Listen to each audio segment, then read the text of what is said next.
तमोलोये सविशावूढं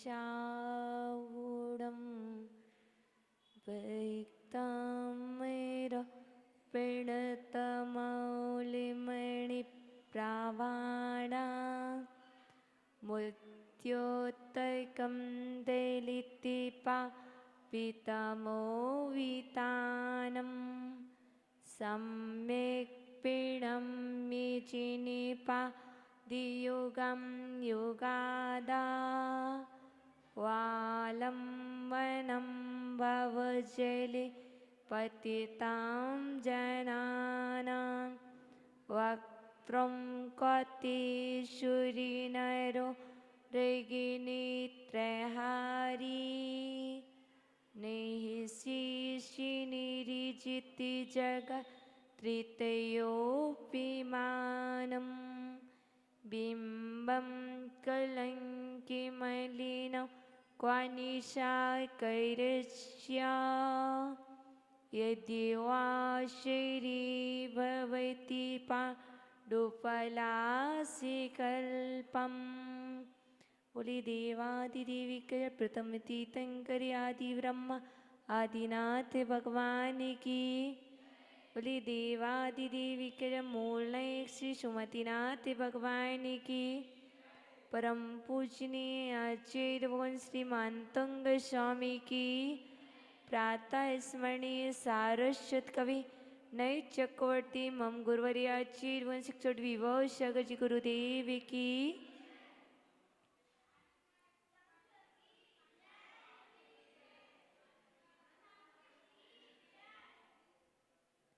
आज हम सभी 13वें काव्य में प्रवेश पा रहे हैं।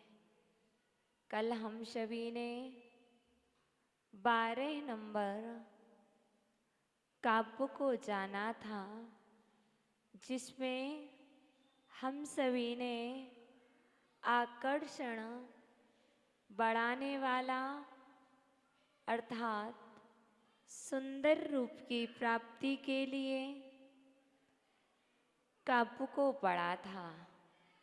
और कल आपने याद किया था, हे भगवान, जिन सुंदर राग रहित परमाणुओं से आपकी रचना हुई है, ऐसा लगता है पृथ्वी पर भी उतने ही परमाणु थे। इसलिए आपके समान सुंदर कोई दूसरा रूप नहीं है। कल आप सभी ने 12वें काव्य से यह जाना था। अब 13वां काव्य आता है, जो लक्ष्मी प्रदायक है।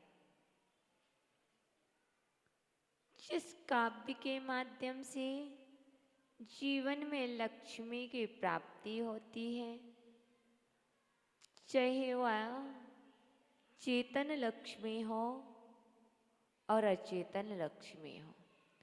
अचेतन लक्ष्मी, लक्ष्मी के दो भेद हैं बच्चों, चेतन लक्ष्मी और अचेतन लक्ष्मी।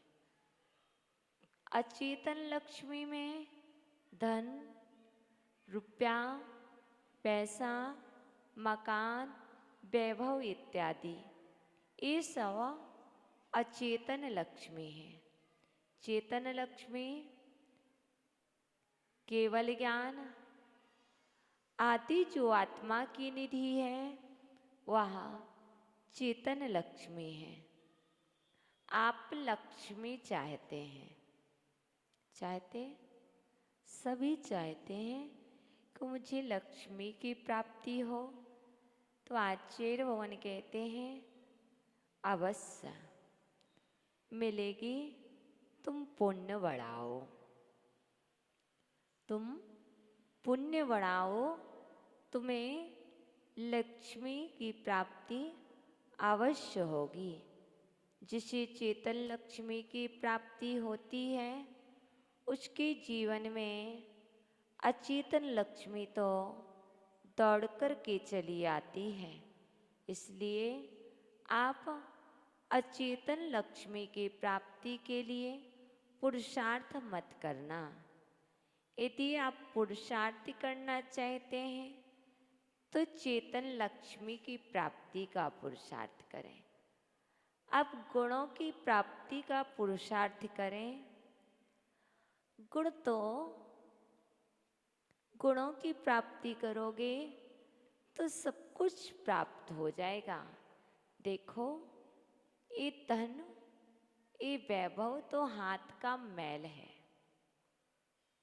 ये धन, ये रुपए, ये पैसे तो हाथ का मैल है। जैसे हाथ धोने के बाद कीचड़ जमीन पर छूट जाता है, वैसे ही ये जीवन नष्ट होने के बाद, ये मनुष्य पर्याय छूटने के बाद, ये धन वैभव तो कीचड़ के समान यही भूमि पर छूट जाएगा। यदि कोई धन आपके साथ जाएगा तो आपका ज्ञान धन, आपका विवेक धन, आपकी पुण्य रूपी संपदा आपके साथ जाएगी। इसलिए आप पुण्य करो। पुण्य कार्य करने से अचेतन लक्ष्मी बरसने लगती है। देखो, जब तीर्थंकर बालक माँ के गर्भ में आते हैं तो कितने करोड़, 14 करोड़ रत्नों की बारिश होती है। जैसे ही तीर्थंकर बालक माँ के गर्भ में आए, अभी उन्होंने कुछ देखा नहीं है, पूर्व में पुण्य किया, उस पुण्य के उदय से माँ के गर्भ में आए और उस स्थान पर 14 करोड़ रत्नों की बारिश होती है। और यदि आप पुण्यात्मा होते तो आप अपनी माँ के उदर में आते तो माँ के घर भी धन संपदा बरसने लगती। तो ऐसी ही यदि घर में पापात्मा जीव आ जाता है, जो पुण्यशाली नहीं होता है, तो घर में संपत्ति संपदा घटने लगती है। यदि पुण्यशाली जीव आता है तो घर में कुछ भी नहीं होता है और संपत्ति बढ़ने लगती है। इसलिए यदि आपको कुछ चाहिए तो मात्र आप मांगो मत। आपको चाहिए है, आप मांगो मत। आप वो एक कार्य करना प्रारंभ कर दो जो अभी तक नहीं किया, जो आज तक नहीं किया, जिसके कारण आज आपको परेशान होना पड़ रहा है। तो आचार्य भगवान कहते हैं, आप वह कार्य करें जो कभी नहीं किया, कहीं नहीं किया। वह क्या है? वह क्या है जो आज तक नहीं किया? आप देखो, आप अपने आप से पूछो, बच्चों, वह कौन सा कार्य है जो आपने आज तक नहीं किया? आप स्वयं अपने आप से पूछें, मेरी लाइफ में, मेरे जीवन में वह कौन सा कार्य है जो मैंने अभी तक, आज तक कभी भी कहीं भी नहीं किया? स्वयं पूछें। प्रश्नकर्ता स्वयं है और समाधान करता आप ही हैं। समाधान करता कोई दूसरा नहीं है और प्रश्नकर्ता कोई दूसरा नहीं है। प्रश्न मैं अपने आप से स्वयं कर रही हूँ, आप स्वयं अपने आप से कर रहे हैं और उसका समाधान आपसे ही होगा। मुझे धन चाहिए है, मेरा इच्छा है, और मुझे धन की प्राप्ति कैसे होगी ये भी मेरे ऊपर ही निर्भर है। बराबर? ये दोनों बात एक ही जीव पर घटेंगी। इच्छा तुम्हारी, इच्छा की पूर्ति आपसे ही होगी, कोई दूसरा नहीं करेगा। जब भी आपको धन की प्राप्ति होगी आपके पुरुषार्थ से होगी। सत्य है ना? सत्य है ना? मुझे भूख लगी है, भोजन किसने किया? किसने किया? स्वयं ने। मैं कहूँ मुझे भूख लगी है और मेरी माँ भोजन करे तो माँ का पेट भरेगा कि मेरा? माँ का, पक्का। यदि माँ भोजन करेगी तो पेट माँ का भरेगा। यदि मैं भोजन करूं तो पेट मेरा भरे। ऐसे आचार्य भगवान कहते हैं जो पुण्य करेगा उससे ही धन की प्राप्ति होगी। पिता पुण्य करे तो पुण्य का फल किसे मिलेगा? पिता को। इसी तरह प्रश्नकर्ता मैं स्वयं हूँ और समाधान करता मैं ही हूँ। उसका समाधान मुझे ही करना है कि मुझे क्या चाहिए, मुझे क्या करना है, और उसका समाधान आप ही खोजें। क्योंकि यहाँ पर तो आचार्य भगवान ने पुस्तक में लिख दिया, आपका मुख तो चंद्रमा के समान है। आप तो ज्ञान चंद हो, आप तो ज्ञान भानु हो, लेकिन आप तो हो, आप ज्ञान भानु हो, ज्ञान सूर्य हो, ज्ञान चंद्र हो। किसी का नाम ज्ञान चंद हो उसकी बात यहाँ पर नहीं है। यहाँ पर देवादिदेव को बोल रहे हैं, हे देवादिदेव आप चंद्रमा के समान निर्मल हैं। आप किसी के द्वारा अजेय नहीं हैं। आप किसी के द्वारा जीते नहीं जा सकते हैं, इसलिए आप अजेय हैं। लेकिन हम हम अजेय हैं, वो जय हैं। उन्हें जीता नहीं जा सकता और हमें जीता जा सकता है। इसलिए आप ध्यान रखना, यह 13वें नंबर का काव्य है। इसकी आराधना करने वालों को वह मिलता है जो वो इच्छा करते हैं। इस काव्य की आराधना करने से, इस काव्य का स्मरण मात्र करने से वह सारे समाधान होते हैं जो हमारे मानस पटल पर हुआ करते हैं। और इस काव्य में निवास करने वाली एक देवी है, वह है चक्रेश्वरी। देखो, कहानी सुनाएंगे नहीं, मात्र कहानी को व्यावहारिक तौर पर आपको बता देंगे। घटना उस समय की है जब ये देश संप्रदायों में बटा था। जब इस देश में चलता था, यह इस संप्रदाय के हैं। इस संप्रदाय में ऐसा होता है जब हमारा देश स्वतंत्र नहीं हुआ था, ये परतंत्रता के बंधन में जकड़ा था, उस समय की घटना है। और उस समय सम्राट कर्ण राजा राज करता था।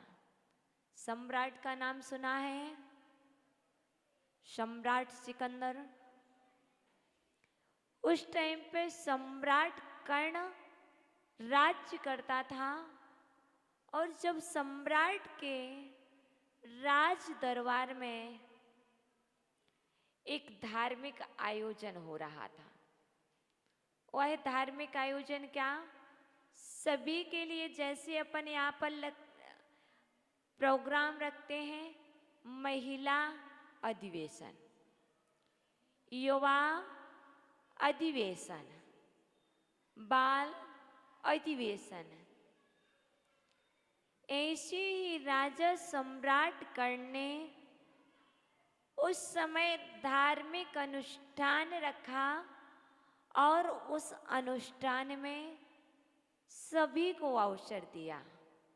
जैसे अपन कोई पार्टी करते हैं, कुछ आयोजन करते हैं, तो इसमें स्पीच रखते हैं कि आपको बोलने का स्वतंत्र सब्जेक्ट दिया है, आप किस सब्जेक्ट पर बोलना चाहते हैं। आप रक्षाबंधन पर बोलना चाहते हैं, आप दीपावली पर बोलना चाहते हैं, आप खेल पर बोलना चाहते हैं, सभी को सभी प्रकार से उस धार्मिक आयोजन में भाग लेने का अवसर प्राप्त हुआ। और सभी ने अपने अपने संप्रदाय को, अपने अपने मत को, अपने अपने मान्यताओं को राजा के समक्ष प्रस्तुत किया। लेकिन सबने प्रस्तुत किया, उसी प्रस्तुति के बीच एक सामान्य कोई व्यक्ति बैठा हुआ था, और बीच सभा में ही बोलना शुरू कर देता है। जैसे कभी कभी प्रोग्राम हो रहा है, सब अपनी स्पीच दे रहे हैं, और कोई बीच में बोलना शुरू कर देता है। ऐसे ही उस धार्मिक आयोजन में एक व्यक्ति बैठा हुआ था, जो अचानक से बहुत तेज आवाज करता है, और तेज आवाज से बोलने लगता है, मैं इस पृथ्वी पर, इस लोक में ब्रह्मा को, विष्णु को, महेश को, सभी को ला सकता हूं। बहुत तेज आवाज करने लगा, और उसे भी अवसर दिया गया कि आप भी अपनी प्रस्तुति कीजिए। वस्तुतः वह व्यक्ति जो बोल रहा था, वह बहरूपिया था, वह कलाकार था, जो नाना विद्याओं के द्वारा, नाना कलाओं के द्वारा और लोगों को असमंजस में डालता था। और उस व्यक्ति ने अपना रूप जमाना शुरू किया, और पीछे से उसने आवाज दी, देखो शंकर जी पधार रहे हैं, नंदी पर बैठे हुए, गले में सर्प डले हुए, इत्यादि रूप में वह प्रस्तुत हुआ। क्योंकि हाथ की विद्या है, बंगाली विद्या है, और ये बहुरूपीय सब कुछ कर सकते हैं। उसने नाना तरह के रूप बनाए, 3 दिन तक कंटिन्यू ऐसा चलता रहा। और कुछ लोग वो थे, वो जो उस बहुरूपीय की जय जयकार करने लगे, और कुछ लोग वह थे जिन्हें श्रद्धा नहीं जम रही थी। और इसी क्रम में जैसे ही चौथा दिन होता है और वह ओंकार की ध्वनि करता हुआ कहता है, बीतरागी दिगंबर तपोधन अरहंत देव पधार रहे हैं। लेकिन एक बात आपने सुनी होगी, खेल खेल में भी, नाटक नाटक में भी कभी भी भगवान का रूप धारण नहीं किया जाता है। कितने भी प्रोग्राम करो, कितने भी प्रोग्राम करो, ना तो आप महाराज जी बन सकते हो, ना भगवान बन सकते हो। बन सकते क्या? नहीं बन सकते। यदि बनते हो तो उनकी प्रतिष्ठा घटती है और आपको पाप लगता है, क्योंकि रागी द्वेषी परमात्मा नहीं होता, ग्रह त्यागी मुनिराज नहीं बन सकता।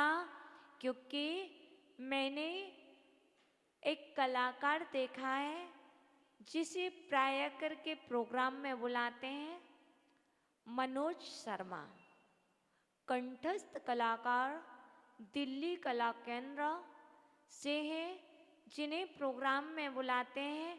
हम उनको कहते, भैया आप ये प्रोग्राम करो।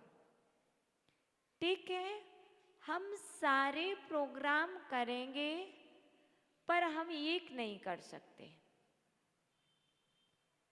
वो मुनिराज का। और कभी भी पिच्छी कमंडल भी खेल खेल में भी वो नहीं रखते।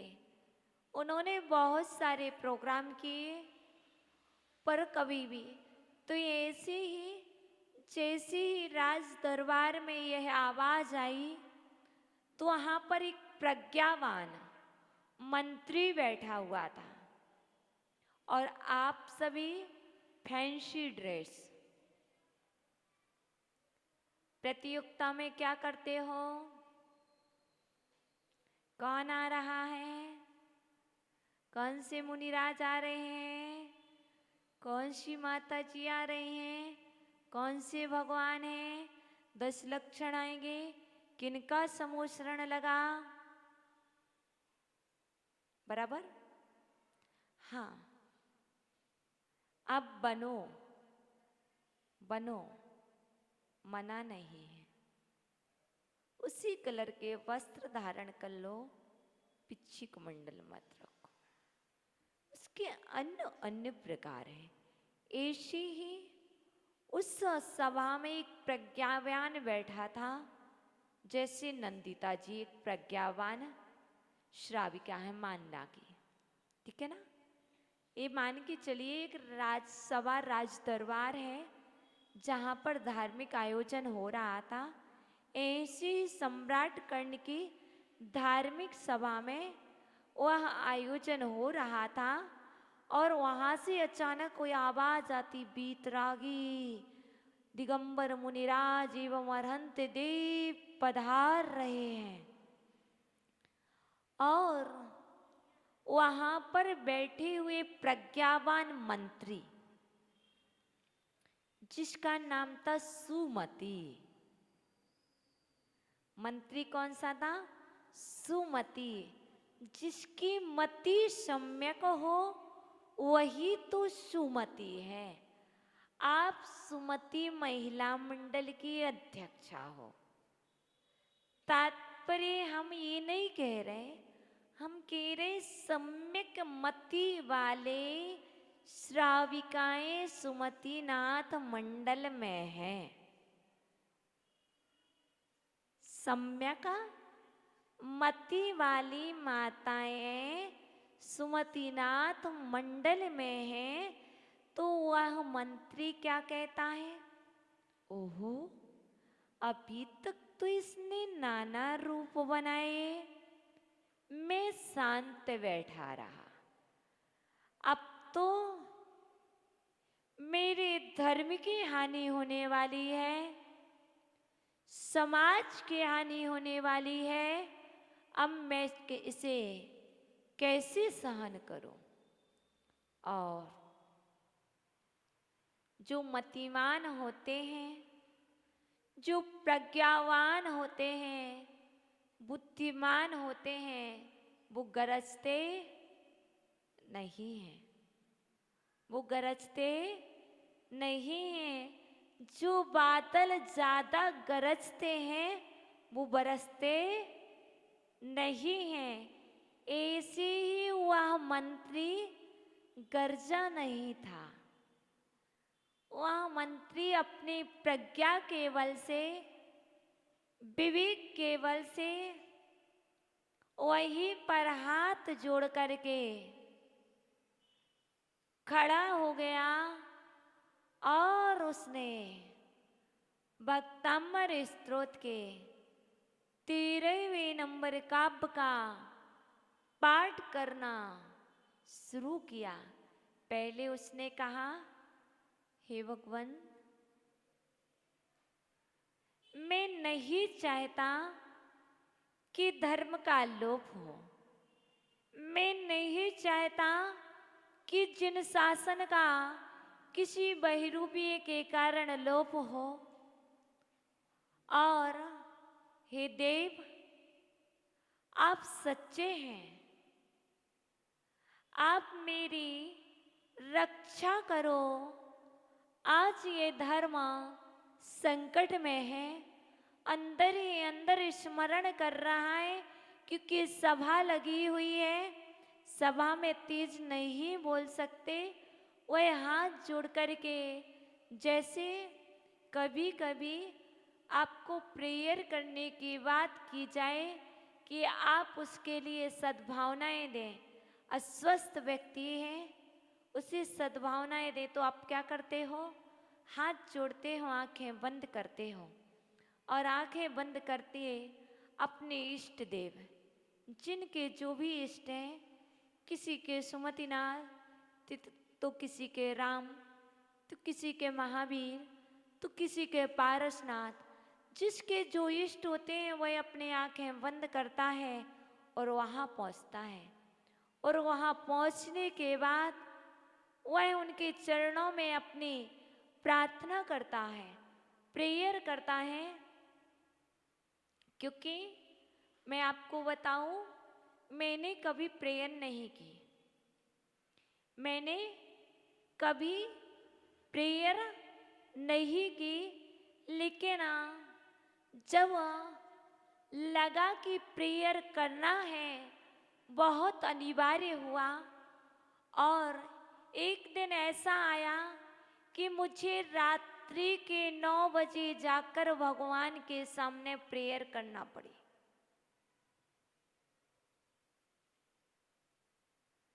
उस समय यह भी नहीं देखा कि रात है कि दिन है, मंदिर के अंदर जाते कि नहीं जाते। बस अंदर में श्रद्धान है, और श्रद्धान से भगवान के समक्ष की गई प्रेयर पुण्य होता है तो अवश्य सफल होती है। यदि पुण्य क्षीण होता है तो कुछ भी नहीं होता है, और दिल से की गई प्रेयर सफल हुई। ऐसे ही उस सुमतिनाथ मंत्री ने हाथ जोड़ करके धर्म की रक्षा के लिए, जिन शासन की प्रतिष्ठा के लिए भगवान से प्रेयर की। और प्रेयर करने के बाद उसने चमत्कारिक स्तोत्र, रिद्धि सिद्धि को देने वाला, संपूर्ण मनोकामनाओं को पूर्ण करने वाला और लक्ष्मी प्रदायका, वैभवदायका, जो केवल ज्ञान को देने वाला है, जो ये कर्मों के 148 तालों को खोलने वाला है, ऐसे भक्ताम्बर स्तोत्र का उस मंत्री ने 13वें नंबर का काबा का पाठ किया और पाठ करते ही उसकी प्रार्थना भगवान सुन भी लें तो भगवान सिद्धालय से नहीं आते हैं। भगवान के केवल ज्ञान में तीनों लोग स्पष्ट झलकते हैं। सब कुछ दिखाई देता है, पर हमारे भगवान और आप सभी के भगवान परम बीतरागी हैं। वह सुन लेते हैं, देख लेते हैं, जान लेते हैं, पर वो स्वयं नहीं आते हैं, लेकिन उनकी सेवा में लगे रहने वाले उनके देवी देवता जो होते हैं, जैसे आपके ऑफिस में सर्वेंट होते हैं, आप यदि रिंग करते हो तो गेट खोलने कौन आता है? नौकरी आएगा ना। ऐसे ही स्वामी तो नहीं आता ना। ऐसे ही भगवान ने सब कुछ सुना, लेकिन जो भगवान को याद करता है तो उनके अनुचर देवी देवता, उनके सेवक जो होते हैं, वह अपनी भगवान की भक्ति को देखकर प्रसन्न हो जाते हैं और हमारी मदद करने चले आते हैं। देखो, यदि आप मेरे गुरु जी को याद करो तो हम आपके पास यूं ही चले आएंगे। बात को समझ रहे?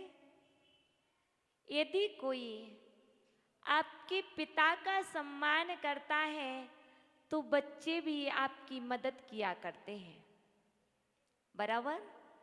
ऐसे ही तुम यदि भगवान को याद करते हो, भगवान नहीं कोई बात नहीं, लेकिन भगवान के जो सेवक होते हैं, जो भी देवी देवताएं उनकी सेवा में उनके आस पास परिभ्रमण करते रहते हैं, वह अपने भगवान की भक्ति को करने वाले भक्त पर प्रसन्न होकर के वह हमारी मदद करने अवश्य आते हैं। जैसे एक बालक याद रखता है, इन अंकल ने मेरे पिताजी की सेवा की है, इन अंकल ने मेरे पिताजी की सेवा की है, और पिताजी और अंकल बहुत ध्यान रखते थे, तो वो छोटा सा बालक भी उन अंकल को यदि आवश्यकता पड़ती है तो पीछे से तैयार खड़ा रहता है।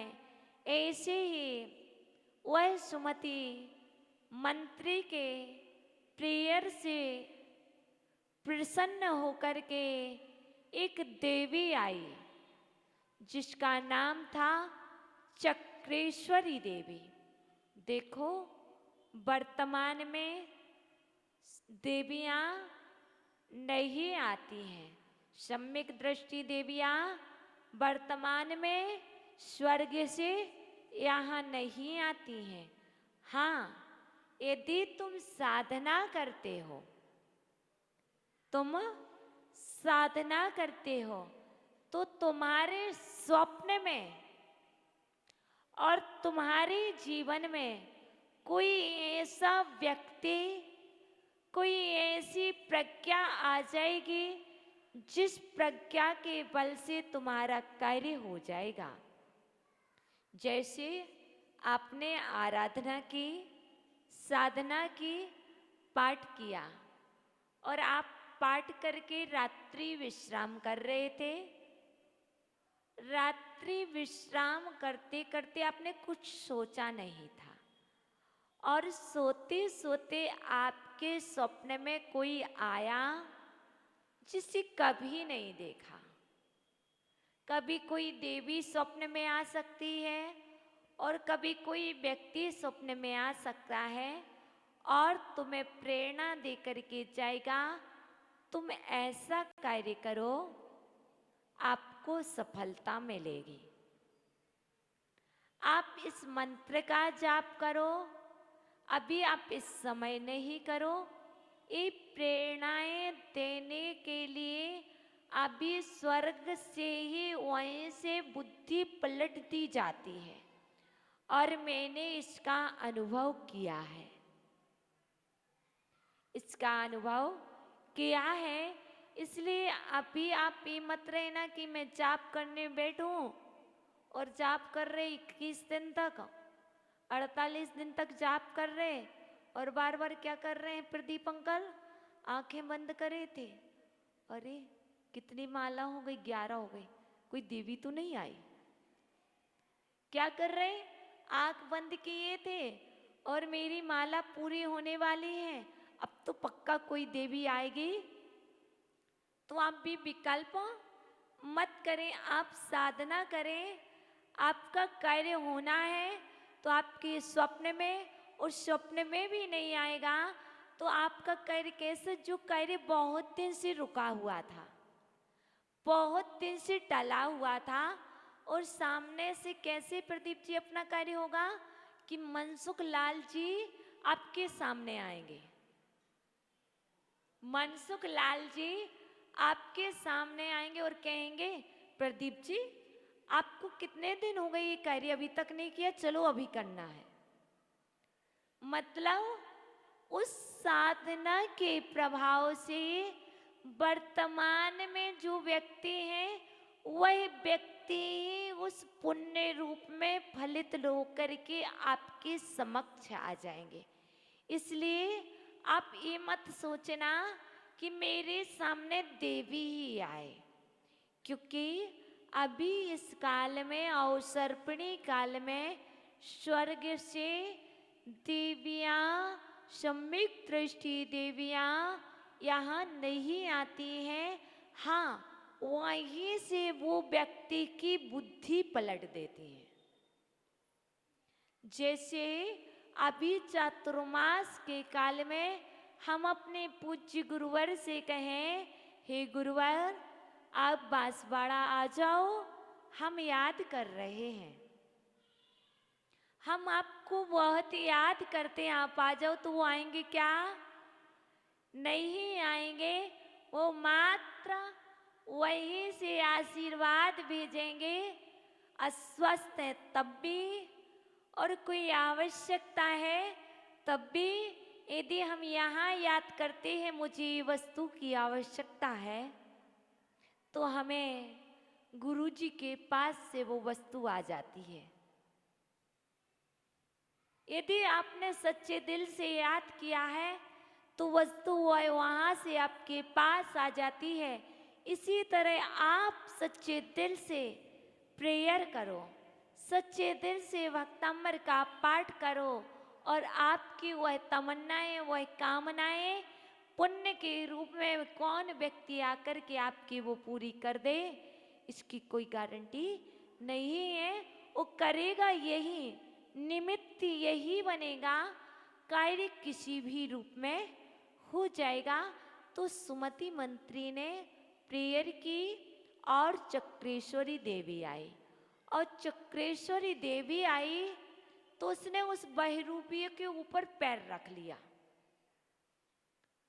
जो बहरूपिया बीतरागी देव का रूप धारण करके आने वाला था, उसने सिर्फ दिव्य ध्वनि की थी। तो चक्रेश्वरी देवी आई तो उसने क्या किया, उस बहरूपीय के ऊपर पैर रख लिया और कहा, तुम्हारा ये दुस्साहस कैसे हुआ? तुमने 3 दिन तक नाना रूप बनाए पर मैंने परेशान नहीं किया, और तुमने दिगंबर बीतरागी सर्वज्ञ देव का रूप, ये दुस्साहस कैसे किया? बहुत डांटा उसने, और पूरी पब्लिक के सामने। और उस बहरूपीय ने अंत में उस देवी से क्षमा मांगी, और उस चक्रेश्वरी देवी ने संकल्प दिलाया, आज से कभी भी मायाचार करके मायाचारी के रूप नहीं बनाएंगे, कभी भी दिगंबर वेश को धारण नहीं करेंगे। यदि करेंगे तो कभी नहीं छोड़ेंगे। राग द्वेष से जो रहित होते हैं, जो क्रय त्यागी होते हैं, इस तरीके से उसे संकल्प दिलाया और राजसभा में सम्राट कर्ण के दरबार में जैन धर्म की जय जयकार हुई। स्याद्वास शासन जयवंत हो, जिन शासन जयवंत हो, इस तरह के नारे गूंजने लगे और सभी ने जैन धर्म को स्वीकार किया और भक्तंबर स्तोत्र की जय जयकार हुई, जय जयकार हुई। तो आइए हम और आप एक प्रेयर करेंगे। तो प्रेयर के माध्यम से ही आपको 13वें नंबर काव्य का भावार्थ याद करना है। ये समझना कि हम भगवान से प्रेयर कर रहे हैं और प्रेयर करते ही आपको अर्थ याद करना है। हे भगवान, अच्छे से आंखें बंद कर लो, बहुत जल्दी याद हो जाएगा। हे भगवान, हे भगवान, सुर नर नाग नयन मनहारी, सुर नर नाग नयन मनहारी। हे भगवान, सुर नर नाग नयन मनहारी, उपमातीत कहाँ तो आपका श्रीमुख, उपमातीता कहाँ आपका मुखमंडल। हे भगवना, सुर नर नाग नयन मनहारी, उपमातीत आपका मुखमंडला।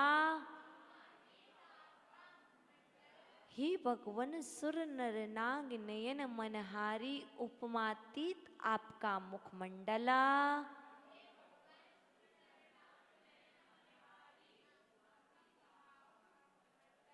हे भगवना, सुर नर नाग नयन मनहारी, उपमातीत कहाँ आपका मुखमंडला। हे भगवन, सुर नर नाग नयन मनहारी, उपमातीत कहाँ आपका मुखमंडला।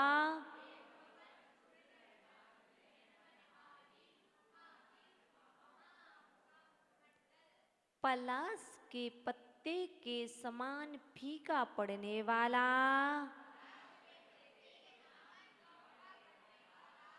कलंकी चंद्रमा कहाँ। सच है आप, सच है आप अनुपम हो। हे देवादिदेव, अब आप समझो, पहले एक बार सुन लो पूरा। हे भगवान, बोलना नहीं है बेटा। हे भगवान, सुर नर नाग मयन मनहारी, उपमातीत कहाँ आपका मुखमंडल, और पलाश के पत्ते के समान फीका पड़ने वाला कलंकित चंद्रमा कहाँ। सच है आप अनुपम हो। इसको और सरल भाषा में बताएं। हे भगवान, चंद्रमा तो पलाश के पत्ते की तरह दिन में फीका पड़ जाता है, पर आपका श्रीमुख कभी भी अनुपम उदित, सदा ही चंद्रमा के समान। आपको चंद्रमा की उपमा क्या दूं भगवान, आपसे तो उपमातीत आपका श्री मुखमंडल है। हे भगवान, चंद्रमा तो पलाश के पत्ते की तरह फीका पड़ जाता है, पर आपका मुखमंडल उपमातीत है। सच में आप अनुपमेय हैं। आया समझ में? हे भगवान, चंद्रमा तो पलाश के पत्ते की तरह फीका पड़ जाता है। आपका मुखमंडल उपमातीत है, अर्थात आप अनुपमेय हैं। हे भगवान, हे भगवान, चंद्रमा तो पलाश के पत्ते की तरह फीका पड़ जाता है, पर आपका मुखमंडल उपमातीत है, अर्थात आप अनुपमेय हैं। याद हो गया? हे भगवान, चंद्रमा तो पलाश की पत्ती की तरह दिन में फीका पड़ जाता है, पर आपका मुखमंडल उपमातीत है, अर्थात आप अनुपमेय हैं। यह इसका अर्थ हुआ। अभी हम पूछते हैं। आज की तिथि है ओम ह्रीम अर्हमा नमो उजू मदेड़मा। रिजु भी होगा और उजू भी होगा। रिजु भी सही है, उजू भी सही है। ओम ह्रीम अर्हमा नमो उजू मदेड़मा ज्रोम ज्रोम नमः। ओम नमो भगवते सौभाग्याय रूपाय ह्रीम नमः। ओम नमो भगवते सौभाग्याय रूपाय नमो ह्रीम नमः।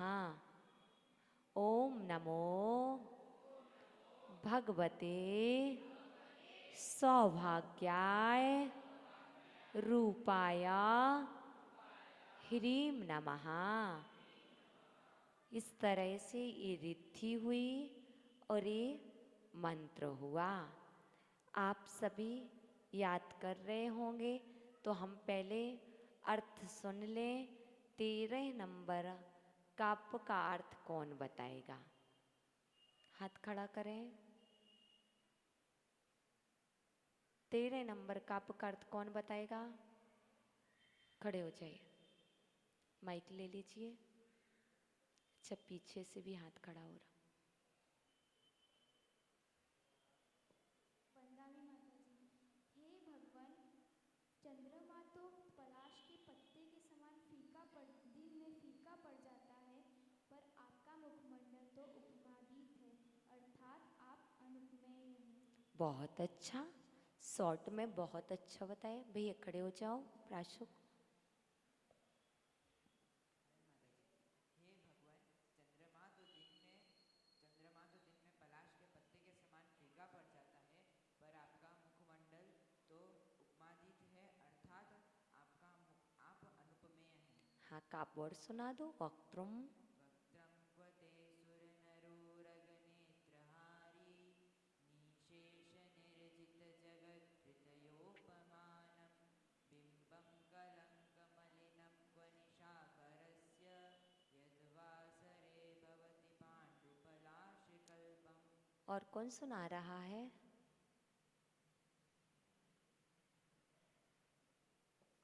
दक्ष, खड़े हो जाओ। दक्ष सुनाएगा। चंद्र के समान पलाश के पत्ते भी फीके पड़ जाते हैं, वैसे ही भगवान। अब काव्य पढ़ के सुना दो। वक्त्रं क्वते सुरनिरोग नेत्रहारी निशेष निर्जित जगत त्रियोपमानं बिंबं कलंकमलिनं क्व निशाकरस्य याद्वासरे भवति पाण्डुपलाशकल्पम्। बहुत अच्छा, द्रव खड़े हो जाओ।